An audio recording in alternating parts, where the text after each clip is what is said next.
our response to these latest tariffs is to fight, is to protect, and to build.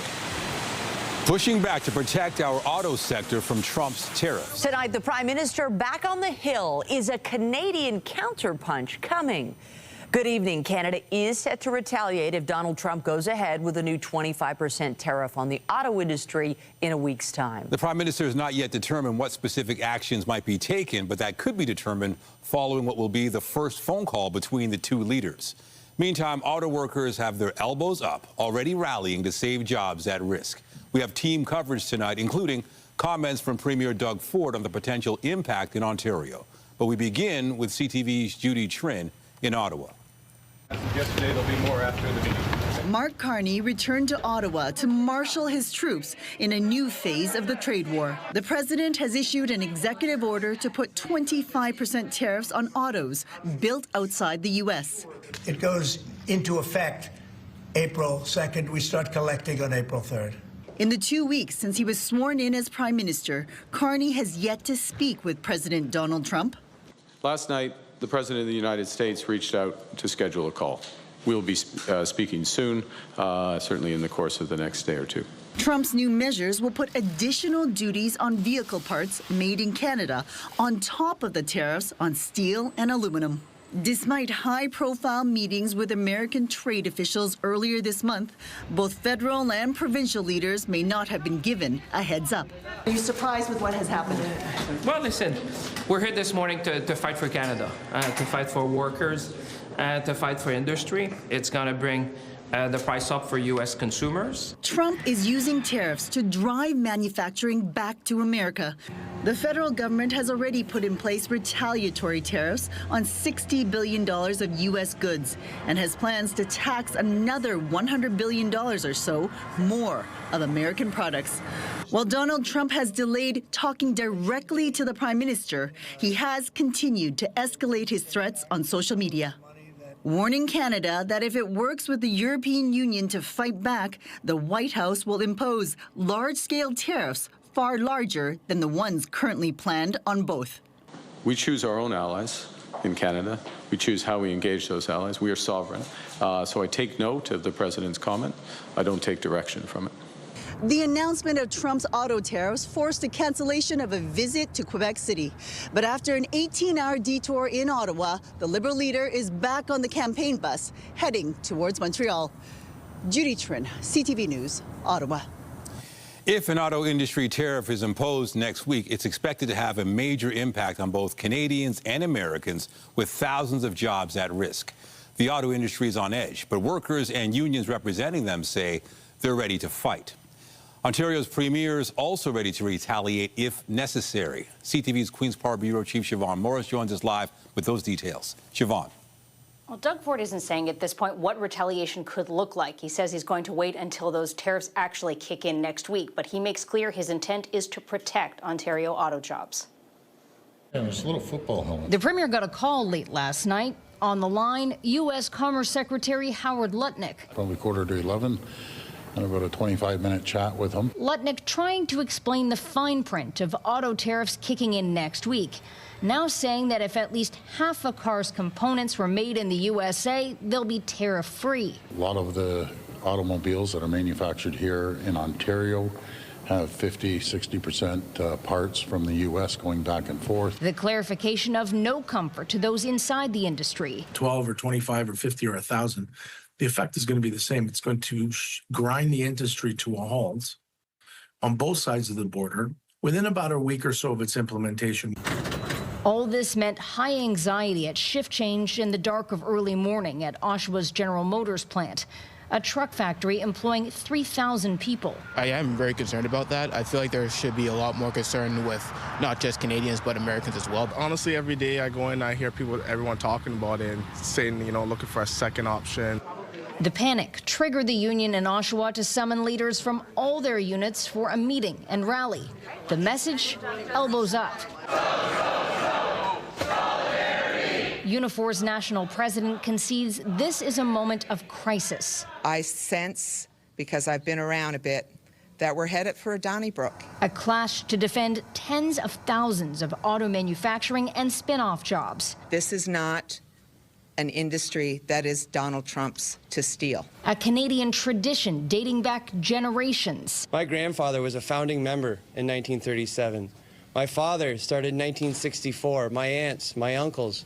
But my story isn't that unusual. Lana Payne says Canadians and Americans build cars together. That's how the system is designed. She has a warning for automakers contemplating shifting production south to appease the president. Any corporation who thinks that they can do that, particularly one that we deal with, is going to have to go through our union. The premier agrees with the prime minister to hold off on retaliation until next week's tariffs land. Doug Ford asked Howard Lutnick what's coming. His answer was, I don't know. So I don't know about that answer, but I'll tell you, and I say it all the time, we have to fight like we've never fought before. What that next round looks like is very much up in the air, and all auto workers can do is wait. Unifor is at odds with the United Auto Workers in the U.S. They've been championing tariffs as a way to add more U.S. auto jobs. Lana Payne says that belief is extremely naive. Reporting live from Queen's Park, I'm Siobhan Morris. Michelle, back to you. Thank you, Siobhan. Still ahead, baseball is back. The Blue Jays open the season at home in a battle of the birds. The team and fans full of optimism, even if our guys haven't quite taken flight on day one. But the game is not over. But first, we turn to a homicide investigation in Peel region. Gunfire erupting inside the home on a rural property in Brampton. Several people were injured. One did not survive. CTV's Janice Goulding joins us live from the scene tonight on Heritage Road, just north of Steeles. What can you tell us, Janice?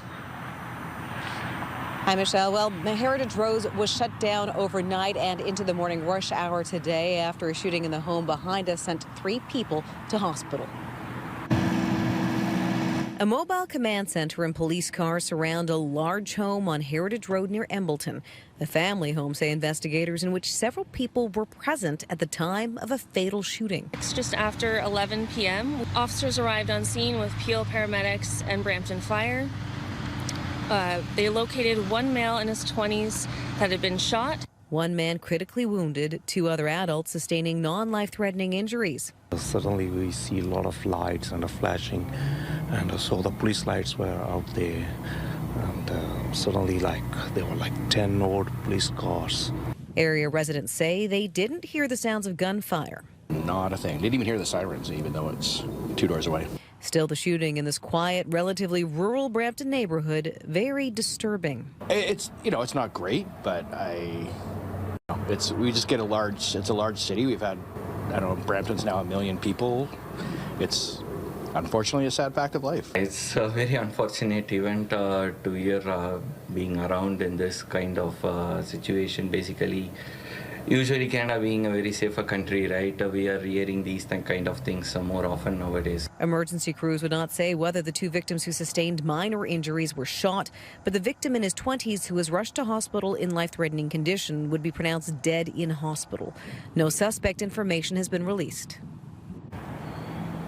The homicide unit has taken carriage of this investigation, and officers have been canvassing the area looking for surveillance and dash cam video. Of course, anyone with any information is asked to contact Peel Regional Police. Reporting live, I'm Janice Goulding. Now back to Michelle. Thank you, Janice. A homicide investigation is also underway in Etobicoke after a man was shot and killed last night. It happened at a housing complex at Martin Grove Road and Albion Road just after 9 p.m. Officers arrived to find a victim with a gunshot wound, and he was pronounced dead at the scene and identified as 23-year-old Awas Ismail Awas. Detectives believe the 2 suspects were dropped off by a vehicle in the parking lot where the shooting took place. They also say it's lucky more people weren't hurt, with a playground and other facilities located nearby. At this time, we are looking for 2 suspects that are described as male, wearing a black hooded jacket, black pants, and black shoes. Suspect number 2 is described as a male wearing a gray hoodie, white t-shirt, black pants, white socks, and dark shoes. We are asking for anyone that has information or who may have been in that area last night to please contact 23 Division, the Homicide Unit, or Crime Stoppers. Police say so far there's no indication Awas was specifically targeted. He is Toronto's 7th homicide victim of 2025. Also tonight, Durham police exposed a major organized crime auto theft ring. Nearly a dozen suspects from Quebec arrested, others still on the loose. We have the details. But first, the forecast and that sunshine. Beautiful day in the city and beyond. The bright sky and mild temperatures, the perfect recipe to enjoy the outdoors on what is an otherwise unsettled week. Lindsay Morrison is here with a look at the current conditions. And I really want to say just keep this coming, but we know it's going to be short-lived. Oh, for sure. I hope you enjoyed today, Michelle, because there's not another day quite like this, at least not in the short-range forecast. We're tracking a few showers making their way across Kitchener-Waterloo right now. Might make its way toward us here in the GTA, and some wet weather around the Peterborough area this hour. We've also been dealing with some winds, gusty at times out of the southwest. In fact, they've been quite strong late this afternoon. We've had all that sunshine, that coupled with the southwesterly winds, helped drive up our temperature. We're at 11 degrees right now. We made it to a high of 12. Overnight tonight, we will slip just below that freezing mark to about -1. And then all eyes are focused on the weekend. In fact, starting tomorrow, we are at risk of seeing some freezing rain here in the GTA for areas north and east of here. This could end up being a weekend ice storm. Starting to see some freezing rain warnings and snowfall warnings issued for the north. We do expect those to expand. Coming up, I'll give you an idea of who is most at risk and how much ice could build up over the next couple of days. That's ahead in your weather forecast. For now, though, Michelle, back to you. Well, after a long, cold winter, baseball is back in Toronto. Fans stream into Rogers Centre this afternoon for the Blue Jays home opener, a sure sign of spring in the city. CTV's Mike Walker is taking in all the excitement and joins us live with the details. And Mike, not the start fans were hoping for. No, definitely not, Nathan. This one is officially a blowout for the Orioles, but the game is still going on right now. We've been speaking with fans who have traveled from across the country for opening day. They have high expectations for this team, but what's top of mind is whether the Jays and Vladdy will agree to a new deal. Baseball is back in Toronto. Let's go, Blue Jays! Jays fans are full of optimism. The boys are back. The boys are back in town. The Jays are going to make the playoffs. There's no question about it. I think the team's going to do well. We got a great pitching staff and picked up a couple good players. This father and son among the first in line for the season opener against the Baltimore Orioles. It means a lot. I mean, we come here every year. Opening day drawing fans from across the country like John and his son Declan from Calgary. They're hoping for some autographs. I just love baseball, and it's been my favorite sport. It's actually super fun to have him here for his birthday to take in opening day. Never done opening day. Abby is from Newfoundland and looking to get Bo Bichette's attention. I've been really obsessed with Bo for a long time now, and he's my favorite player. The new season full of uncertainty about the club's future. Vladimir Guerrero Jr. is a free agent after this season. Guerrero and the Jays have yet to agree to a contract extension. I think the Jays should go out and just sign Vladdy already. I was hoping there'd be news last night or this morning saying he signed. The Jays have reportedly made another offer to Vladdy within the past 24 hours. The star slugger is reportedly seeking $500 million. I think the Blue Jays are going to get the deal done because he's the face of the franchise. There are several new faces on the club, including outfielder Anthony Santander and Andres Jimenez at second base, both players making their debut. We have a great team, we have a great city, and we have a goal in mind. A team looking to prove itself after finishing last in the AL East last year. As soon as today's game is over, win or lose, you know, you have a new record. You're not looking at 2024's records. Fans have big expectations. We're ready to go. We're ready to go. World Series champs this year. The season, a 162-game marathon, is now underway. And Jimenez had a great first impression with a 2-run home run in this game, but that's probably the only positive takeaway for Jays fans. It's in the bottom of the 8th right now. The Orioles are up 12-2. Reporting live outside Rogers Centre, I'm Mike Walker. Nathan, back to you. All right, still not over. Thanks, Mike. Well, politics were present during the home opener today. Some fans booing the American national anthem at the start of the Jays-Orioles game. But afterwards, the performers were cheered. And, of course, there were plenty of cheers as the Canadian anthem was played and a giant flag brought out. Public health officials are reporting another surge in measles infections in the ongoing outbreak centered in southwestern Ontario. After an infected person arrived from New Brunswick in October, Public Health Ontario says it has reported 572 measles infections, the vast majority linked to that initial case. More than 100 infections were added to the tally since last week's update. To date, 42 patients have ended up in hospital. All but one of them, 41, were not immunized, most of them children. Health experts say measles can pose a significant risk, and it's highly contagious, so getting vaccinated remains the best protection. As temperatures climb, Ontario is preparing for this year's wildfire season. The province says it's filled nearly 100% more permanent positions to enhance firefighting efforts throughout the coming months, including support from the feds. Officials outlined an investment of $64 million to also bring in new equipment and technology to tackle blazes when they pop up. Ontario's wildfire season runs from April 1st through the end of October, and around half of those fires are blamed on humans. The first witnesses have been called at the trial of two people accused in the first-degree murder of an OPP officer. Constable Greg Perchala died responding to what seemed like a routine call, a vehicle in the ditch near Hagersville. CTV's Krista Simpson's covering the trial and has details from the first day of testimony. Sitting in separate prisoners' boxes in the Cayuga courtroom, Randall Mackenzie and Brandy Stewart-Speary listened as their first-degree murder trial began. The Crown, making its opening statement, described as a roadmap of the case for the jury of what they can expect to hear over the course of the next few weeks. On December 27, 2022, Constable Greg Perchala responded to what should have been a routine call on a winter day, a vehicle in a ditch on Town Line Road near Hagersville. Perchala was 28 years old and had just completed his probationary period with Haldimand County OPP. Court heard while responding to the call, Perchala was shot 6 times, his autopsy would later reveal. Outside the courthouse, OPP's Ed Sanchuk gave a brief statement to media. It's a challenging time for members of the Ontario Provincial Police, families, and law enforcement community. Court heard the shooting was captured on Perchala's body camera and witnessed by 2 women who had also come to the scene. The Crown describing how the shooter used a handgun hidden in the front pocket of a sweater. The Crown alleges that Randall Mackenzie was the shooter and that Brandy Stewart-Speary intentionally aided in the murder. The Crown told the jury that after Perchala was shot, the shooter and Brandy Stewart-Speary stole a vehicle and then drove at high speeds to an address in Mississaugas of the Credit First Nation. After a search in a wooded area, Mackenzie and Stewart-Speary were arrested later that night. Police later recovered a Glock 19 handgun in that area. Testing would identify Mackenzie's DNA on it. At the time of his arrest, Mackenzie was wearing a hoodie with a front pocket with a hole in it.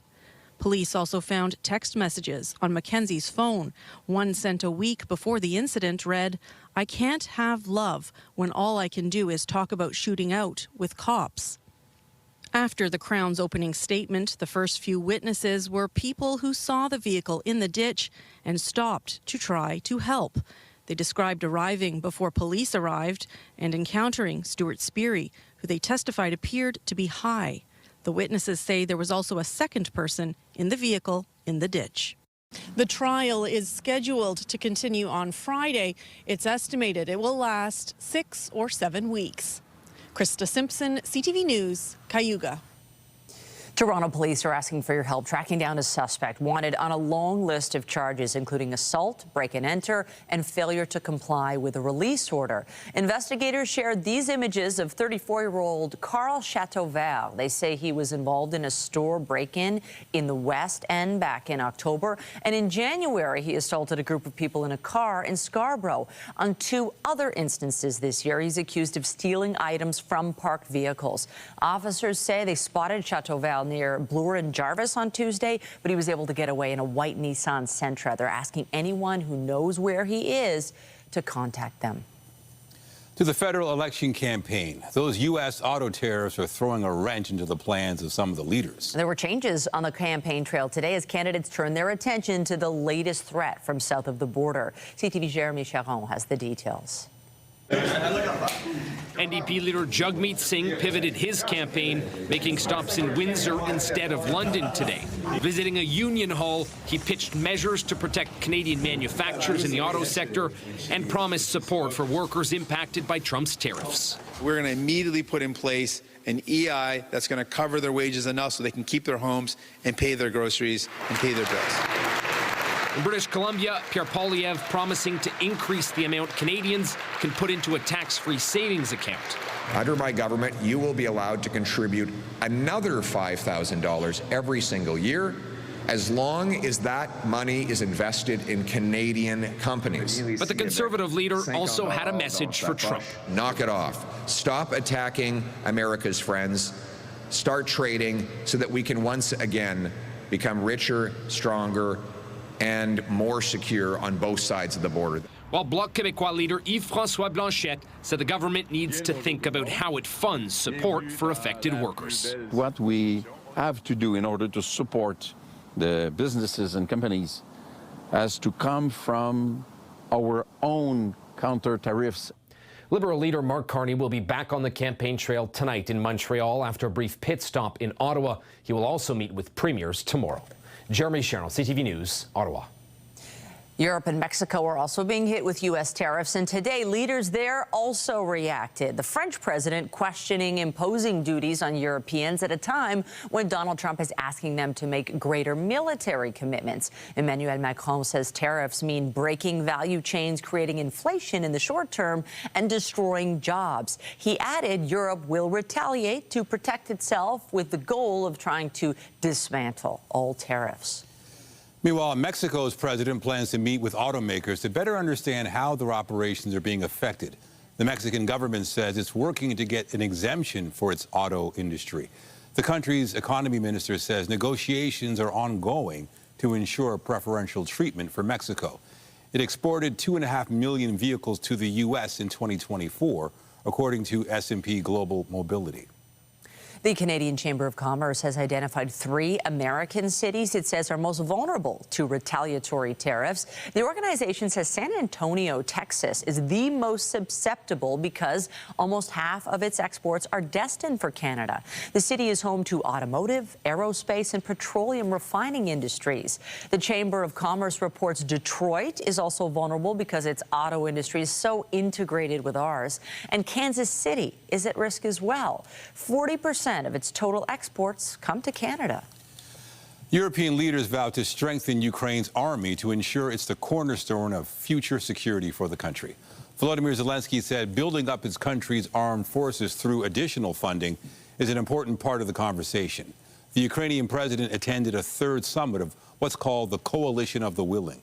It reflects concern among Europeans about the level of U.S. support for Kyiv. France committed over $2 billion in new aid today. In the UK, the king spent a short time under observation in hospital today after experiencing temporary side effects from scheduled treatment for cancer. The monarch is now back home after what royal sources said was a minor issue. His engagements for tomorrow will be rescheduled as a precaution. Sources say the king is in good form and is continuing to work and make calls from his study. The volcano that began erupting earlier this week in Hawaii is now shooting lava over 180 meters into the air. The U.S. Geological Survey says the latest activity has featured what it's called cyclic lava spatter and flows. The new eruption at the Kilauea volcano on Hawaii's Big Island began Tuesday. It's been erupting on and off since December 23rd, and this is the 15th one. Some have lasted hours. The longest went on for 8 days. This eruption has been contained to a remote area of the Hawaii Volcanoes National Park. Coming up, putting the brakes on a major auto theft crime ring. Durham police recover 20 stolen cars and arrest 11 suspects from Quebec, but others are still wanted.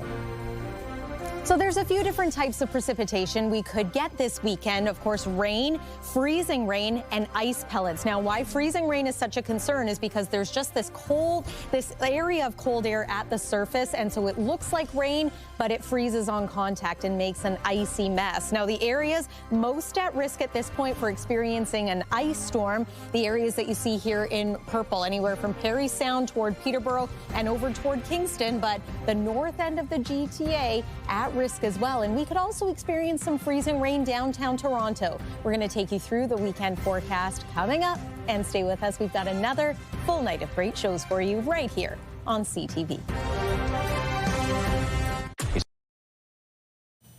We have new insight tonight into the problem of organized auto theft in Ontario. It comes from a Durham police investigation that includes security video and the arrest of nearly a dozen people. As CTV's Beth McDonnell reports, police say they're being put in danger trying to curb crime. As an auto theft was playing out earlier this month, footage captures the suspect behind the wheel hitting a Durham police cruiser before driving at an officer. No, these are people that are seriously endangering police officers in our community, and we need to start treating it like that. Then just last week in this Oshawa Plaza, a woman already on bail for an auto theft-related offense is recognized by an officer. When police try to arrest her, she gets into the passenger seat. The car reverses, drags an officer before hitting a car in the parking lot. You know, while it's police officers today, that parking lot could have been filled with people going back to their cars. And that's very concerning to me. The frustration around safety comes as the force reveals details of Project Carbon. It's an investigation of one organized group linked to Quebec that police say is responsible for 38 auto thefts in Durham since the start of the year. These electronic devices here are devices that are used to intercept the ones and zeros that are flying around there, you know, that your fob emits. Durham's chief says in many instances the culprits break a window, then reprogram a fob within minutes to steal a vehicle. It's how this scenario played out. He says police, however, are making an impact. So far, police have made 11 arrests with Project Carbon, but laws around bail and breaching conditions need to be re-examined as investigators work to track down the remaining suspects. I just want to make sure the message is out there that we're watching and the community is vigilant in providing video to help solve these crimes. Police believe the outstanding suspects could be here in the GTA or Quebec. The Port of Montreal is known as a hub for exporting stolen vehicles. Beth McDonnell, CTV News. Well, no complaints about today. Sunshine, double digits. It was really nice outside, but, you know.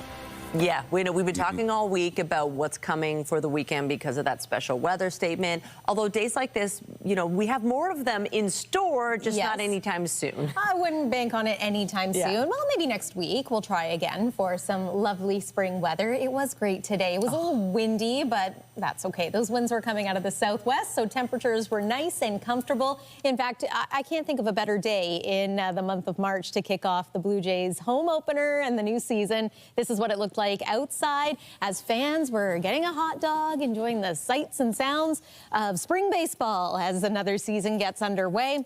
Glorious sunshine today. Hopefully you had an opportunity to enjoy it because, yes, a change is coming. We've been under this special weather statement now for some time here in the city of Toronto. It's still in effect. We have snowfall warnings now in northern parts of Ontario, and that teal color you see there, that's a freezing rain warning. I anticipate that we're going to see more of that over the next day or so here in through eastern and central sections of the province. We are at risk of freezing rain in Toronto, but there's also the possibility that it's just going to be a little too warm for us to see, at the very least, a prolonged period of freezing rain. But in any case, the first round of active weather right now, it's in the prairies, it's headed our way, and it's going to impact us starting tomorrow night through Saturday, and then we're going to get another round of active weather for Sunday.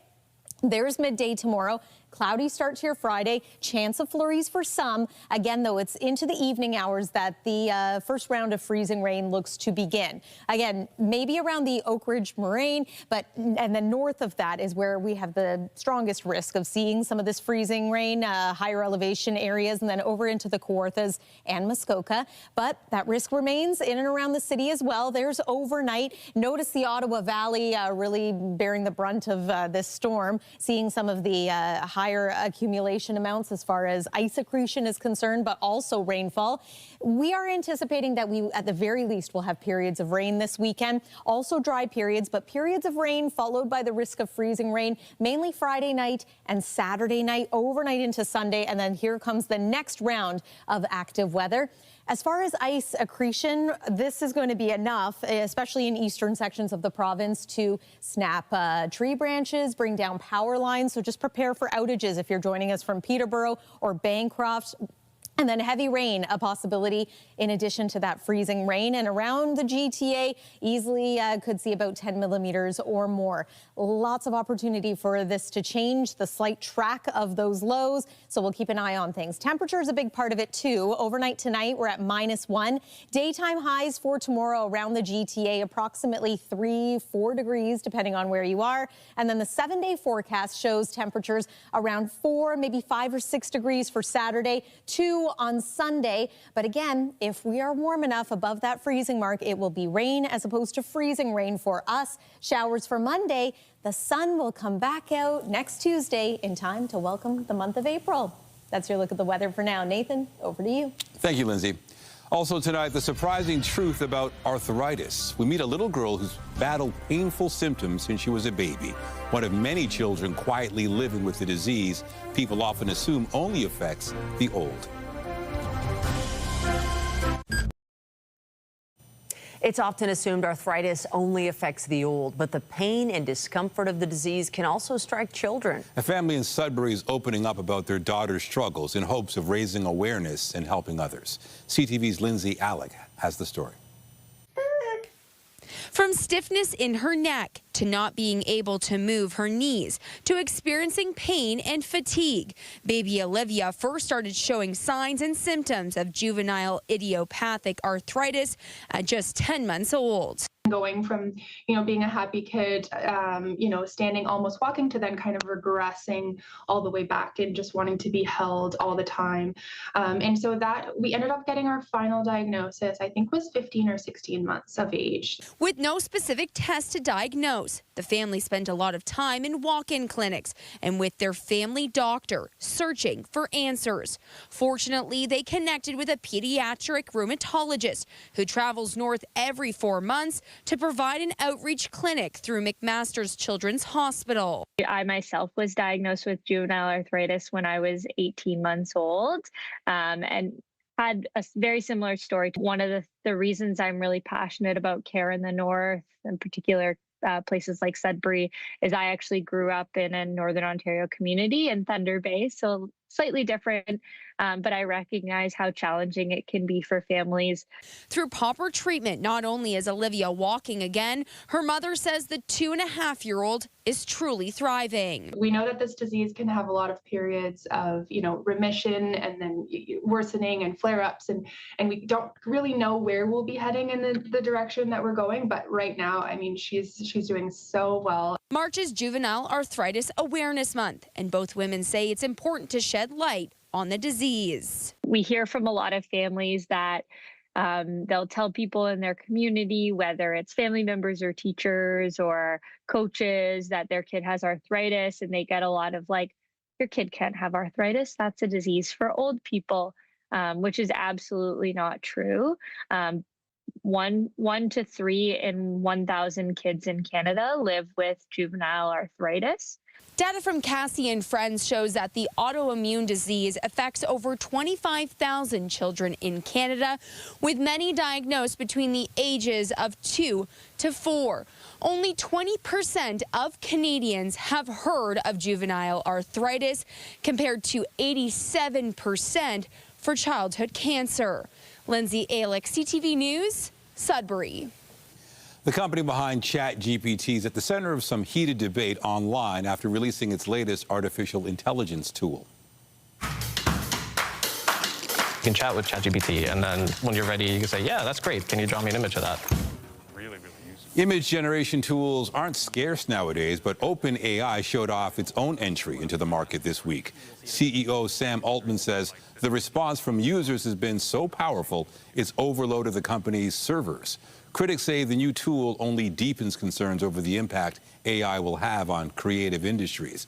This comes after a U.S. judge ruled a group of newspapers can proceed with a copyright lawsuit against OpenAI and Microsoft for using their stories to train chatbots.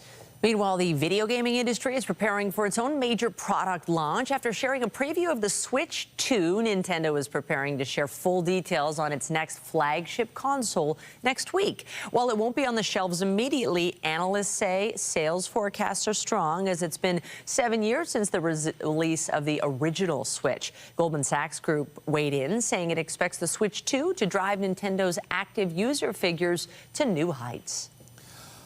Over 3 years after a deadly on-set shooting, the first trailer is out for Alec Baldwin's Western movie, Rust. Heaven ain't waiting on neither one of us. The movie tells the story of a boy who's sentenced to death in 1880s Kansas. He then flees custody in a daring escape with his grandfather, played by Baldwin.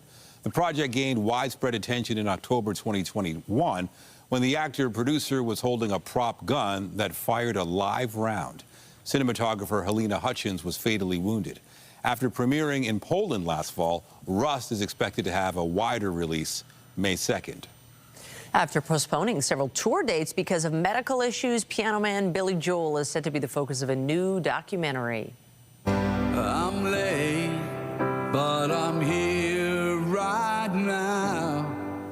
HBO has confirmed it's working on a two-part project titled Billy Joel, and So It Goes. It's billed as an expansive portrait of the artist's life and music. The doc is said to feature unprecedented access to never-before-seen performances, videos, and photos of Joel from over the decades. It'll be out this summer.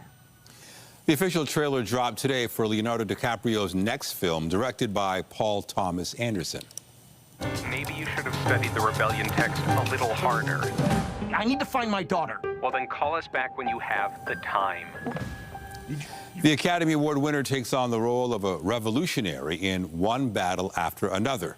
The exact details of the story weren't revealed, but DiCaprio's character mentions he's on a mission to save his daughter.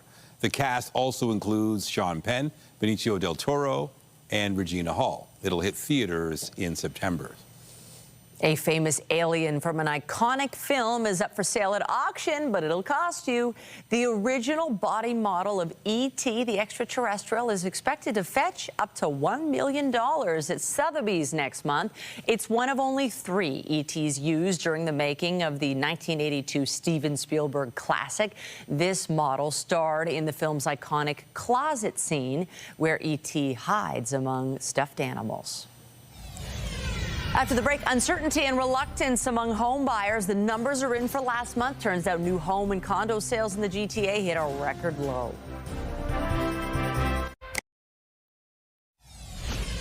I appreciate this opportunity to discuss how we can protect our workers and build our economies. Updating our top stories as trade tensions intensify. Prime Minister Mark Carney is set to have his first phone call with President Trump. This comes after the U.S. president ordered 25% tariffs on auto imports, with potentially devastating impacts on the industry here.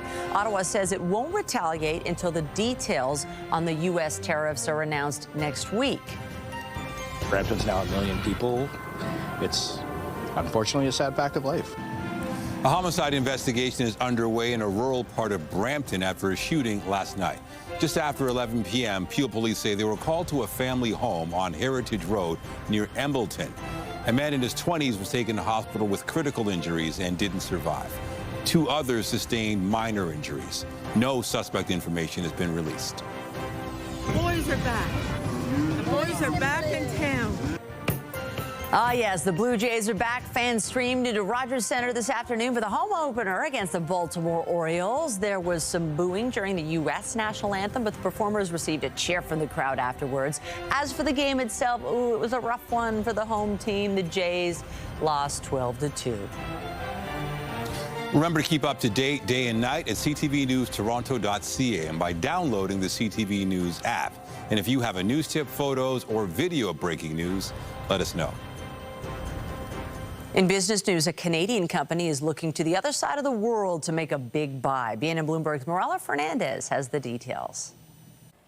Canada's Dollarama will spend $233 million to buy a chain of discount stores down under.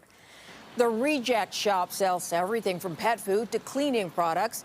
There are 390 locations across Australia. The owners of Dollarama plan to open another 300 locations in the country, and the news sent shares of the Reject Shop surging 11% in early trading.